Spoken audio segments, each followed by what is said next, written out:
तो ये था जी मैक्रो के ऊपर एक शॉर्ट सा वीडियो जो कि बिल्कुल बेसिक और इजी अंडरस्टैंडेबल है। एक आम यूज़र जो एक्सेल का बहुत मिनिमम सा नॉलेज रखता है वो भी इसको सीख सकता है।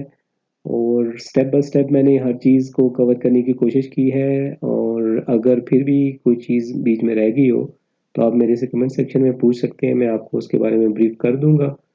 अगर वीडियो अच्छी लगी हो तो वीडियो को लाइक करें, कमेंट्स भी कीजिएगा, और इसी तरह की मज़ीद वीडियोस देखने के लिए मेरे चैनल को सब्सक्राइब करें और चैनल का जो बेल बेल आइकन है उसको भी प्रेस करें, ताकि जो भी मेरी लेटेस्ट वीडियो आए उसका आपको अलर्ट इजीली मिल सके। अपना बहुत सारा ख्याल रखिएगा। अल्लाह हाफिज़।